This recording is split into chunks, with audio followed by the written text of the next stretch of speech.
ఈ రోజు ఇక్కడ మనం 3 కార్యక్రమాలు నిర్వహించుకుంటున్నాము. ఇవ్వాలే ఎన్డీఆర్ఎఫ్ కి సంబంధించినటువంటి 20వ వార్షికోత్సవాన్ని ఇక్కడ ముందుగా మనం అందరం కూడా నిర్వహించుకుంటున్నాము.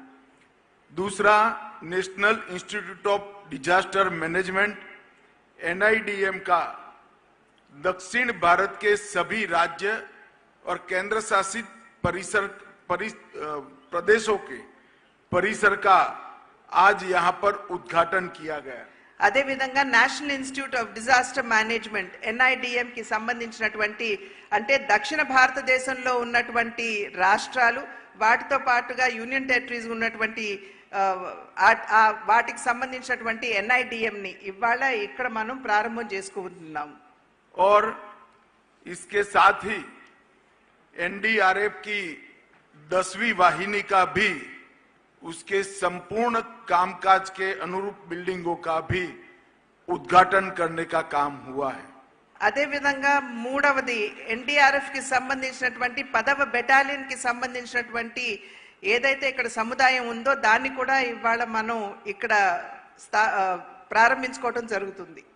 सबसे पहले मैं चुनाव के बाद पहली बार सार्वजनिक कार्यक्रम में आया हूं, तब आंध्र प्रदेश की जनता को श्री नरेंद्र मोदी और N चंद्रबाबू नायडू के नेतृत्व में विधानसभा और लोकसभा दोनों में प्रचंड बहुमत से जिताने के लिए आप सभी का धन्यवाद करता हूं.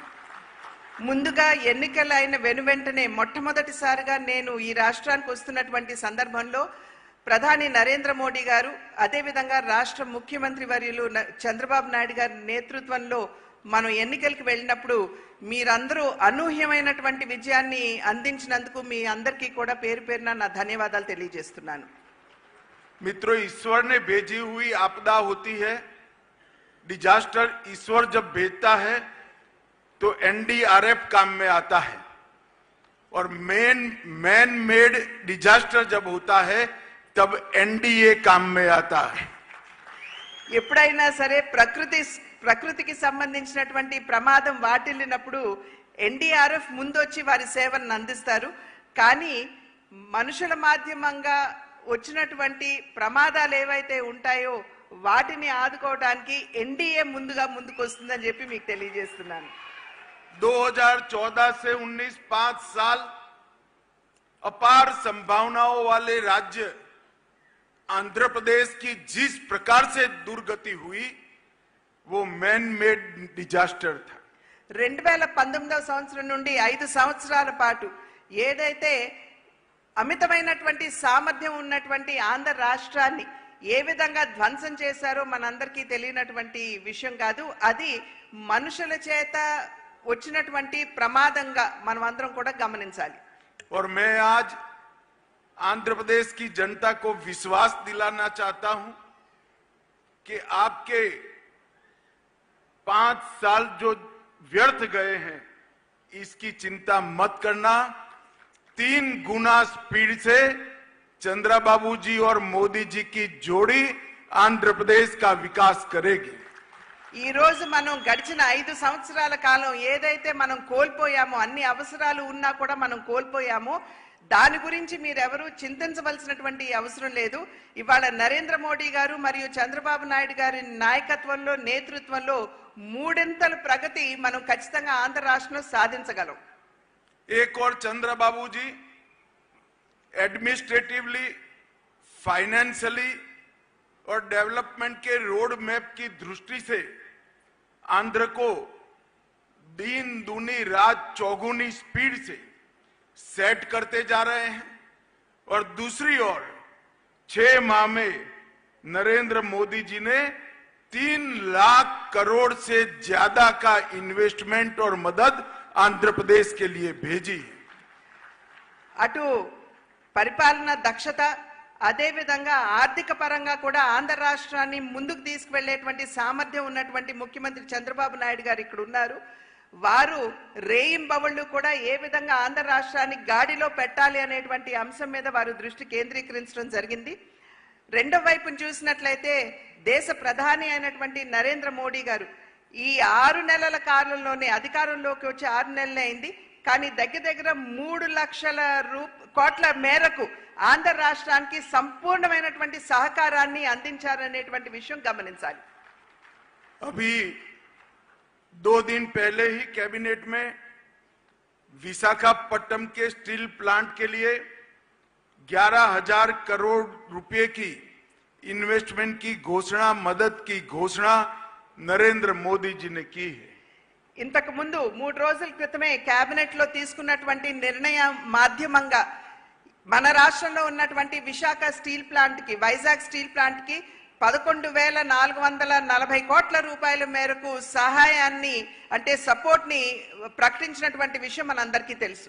इसमें 11,000 करोड़ रुपए से ज्यादा महत्वपूर्ण ये है कि आंध्र का गौरव ऐसा विशाखापट्टनम स्टील प्लांट अब लंबे समय तक चलने वाला है, वो सुनिश्चित हो गया है. ఇక్కడ 11,000 కోట్ల రూపాయలు అనేది ప్రధానం కాదు. ఇక్కడ ఏదైతే ఆంధ్ర యొక్క ఆత్మ గౌరవంతో ఈ ప్లాంట్, వైజాగ్ స్టీల్ ప్లాంట్ ముడిపడి ఉన్నదో దాన్ని ముందుకు తీసుకుని వెళ్తూ మరింత అభివృద్ధి పదంలో నడిపించడం అనేది ఇది సునిశ్చితమైందని చెప్పి మీ అందరికీ కూడా తెలియజేస్తున్నాను. अमरावती राजधानी की जो कल्पना चंद्रबाबू जी ने की थी और मोदी जी ने जिसका भूमि पूजन किया था, वो पूरे अमरावती प्रोजेक्ट को एक प्रकार से दरकिनार किया था.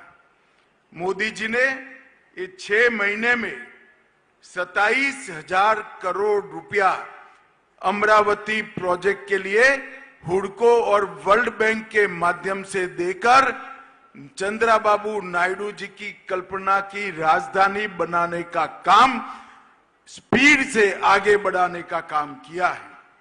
ఏదైతే అమరావతిని రాజధానిగా అప్పట్లో ముఖ్యమంత్రిగా ఉన్నటువంటి చంద్రబాబు నాయుడు గారు నిర్ణయం చేశారో అది గడిచిన 5 సంవత్సరాల కాలంలో దాన్ని బుట్టదాఖలు చేయడం జరిగింది. అయితే ఇవాళ 27,000 కోట్ల రూపాయలు అటు హడ్కో మాధ్యమంగా, అదే విధంగా వరల్డ్ బ్యాంక్ మాధ్యమంగా కూడా నరేంద్ర మోడీ గారు ఇవాళ చంద్రబాబు నాయుడు గారికి అదే విధంగా రాష్ట్రానికి అందించి అమరావతి నిర్మాణానికి గతిని అందించినటువంటి విషయం మనం గమనించాలి. रेलवे जोन का भी फाउंडेशन स्टोन रख दिया गया है.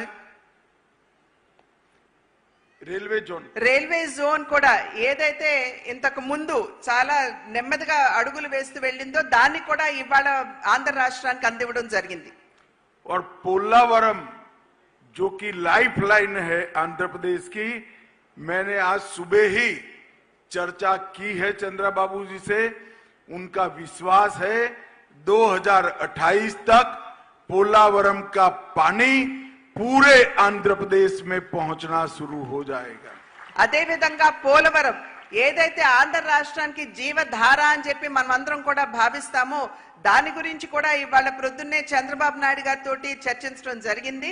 ఇవాళ వారు ఇచ్చినటువంటి అదే విధంగా ఇవాళ సభ మాధ్యమంగా ఇచ్చేటువంటి వాగ్దానం ఏమిటంటే 2028వ నాటికల్లా సంపూర్ణంగా యావత్ ఆంధ్ర రాష్ట్రానికి పోలవరం మాధ్యమంగా నీరు అందుతుందని చెప్పి తెలియజేస్తున్నాము. एम्स हॉस्पिटल भी शुरू हो चुकी है. 1600 करोड़ के खर्चे, उसका काम भी शुरू हो गया है 1600 करोड़ के खर्चे से. और विशाखापट्टनम को ग्रीन हाइड्रोजन के कैपिटल बनाने के लिए 2 लाख करोड़ के इन्वेस्टमेंट का प्लान नरेंद्र मोदी जी ने शुरू किया है. అదే విధంగా రాష్ట్రంలో AIIMS hospital, all India institute of medical sciences ఏదైతే ఉందో 1600 కోట్ల రూపాయలతోటి దాన్ని ఇక్కడ ప్రారంభం చేయడం జరిగింది. పని కూడా జరుగుతూ ఉన్నది. అదే విధంగా విశాఖపట్నంలో గ్రీన్ హైడ్రోజన్ ఎనర్జీ ఏదైతే ఉందో దానికి సంబంధించి దగ్గర 2 లక్షల కోట్ల రూపాయల మేరకు అక్కడ డబ్బులు పెట్టడం జరిగింది. लगभग 1,20,000 करोड़ के हाईवे और इंफ्रास्ट्रक्चर के प्रोजेक्ट भी इसी 6 माह के अंदर अप्रूव हुए हैं. దగ్గర 1,20,000 కోట్ల రూపాయల మేరకు హైవేలు కావచ్చు, లేకపోతే ఇతరత్రా కావాల్సినటువంటి మౌలిక సదుపాయాలు కావచ్చు, వాటన్నింటికి సంబంధించినటువంటి పనులు ఇప్పుడు ప్రారంభమయ్యాయి ఈ 6 నెలల్లోనే. अंत में मैं इतना ही विश्वास दिलाना चाहता हूं कि केंद्र की नरेंद्र मोदी